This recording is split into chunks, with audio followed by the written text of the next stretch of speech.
आज की सच्ची घटना में एक लड़की जो कि बेहद ही पढ़ी लिखी होती है, वो अपनी शादी के लिए सभी जगह एक बात कहती है जिसे सुनकर सभी लड़के हैरान होते हैं। वो कहती है कि शादी से पहले मैं अपने होने वाले पति के साथ एक रात बिताना चाहती हूँ और उसके साथ 3 सवाल जो मेरे हैं उनका जवाब चाहती हूँ।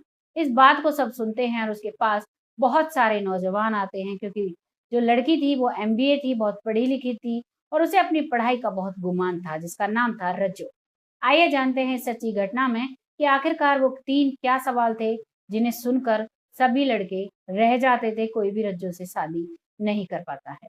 नमस्कार, मैं महक चौधरी लेकर आई हूँ आपके सामने गाजियाबाद की सच्ची घटना। यहाँ पर एक रज्जो नाम की लड़की होती है जो कि बेहद ही पढ़ी लिखी, दिखने में सुंदर, लेकिन वो अपनी शादी के लिए एक ही बात का रट लगाए हुए थी। अपने 3 सवाल थे जिसमें से उसका पहला सवाल था कि तुमने कितने लोगों के साथ संबंध बनाए हैं?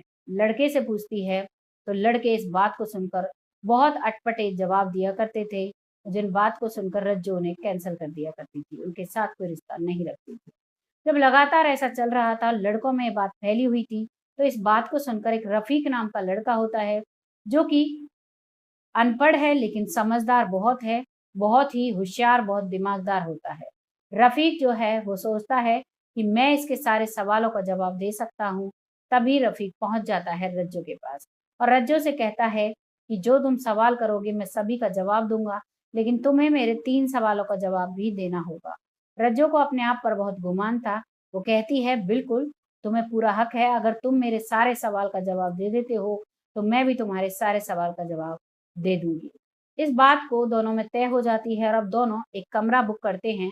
उस कमरे में रात को दोनों मिलते हैं। रज्जो जो है वो दुल्हन की तरह सजी हुई होती है और एक बेड है जिस पर 2 चादरें बिछी हुई हैं और वहाँ पर जाकर वो बैठ जाती है। रफ़ीक कमरे में आता है और आते ही रज्जो को इस हालत में देखकर बहुत हैरान-सा होता है और उसके मन में काफ़ी सवाल होते हैं और जब वो कहता है कि रज्जो जी, अपना पहला सवाल पूछिए। तभी रज्जो पूछती है कि तुमने कितने लोगों से संबंध बनाए हैं? तभी रफ़ीक कहता है कि मैंने बहुत लोगों के साथ संबंध बनाए हैं। मेरा चाचा, नाना, फूफा, भाभी, भैया, बहन, दोस्त, कलीग्स, बहुत सारे ऐसे लोग हैं जिनके साथ मैंने संबंध रखे हैं, बहुत अच्छे संबंध हैं मेरे उनसे। बहुत ही अगर हम सबसे अच्छे संबंध बनाएँगे, तो हमारा जीवन शांतिमय बीतेगा।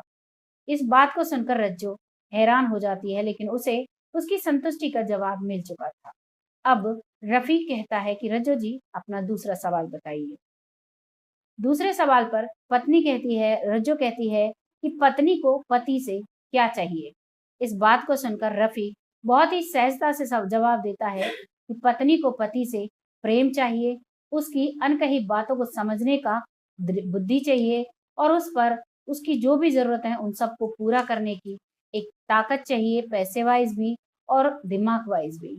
इन सब बातों को जब रज्जो सुनती है, तो वो बहुत हैरान थी, लेकिन अब उसे विश्वास हो चुका था ये व्यक्ति बहुत समझदार है और उसका दूसरे सवाल का जवाब भी उसे सही मिलता है।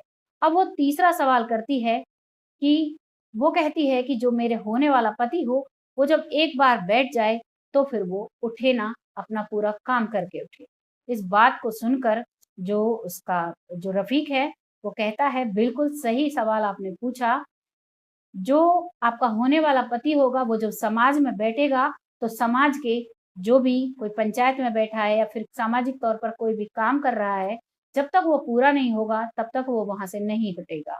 वो कोई भी ऐसा निर्णय बीच में बार-बार उठकर जाना, बैठना ऐसे लोगों की कोई इज़्ज़त नहीं होती।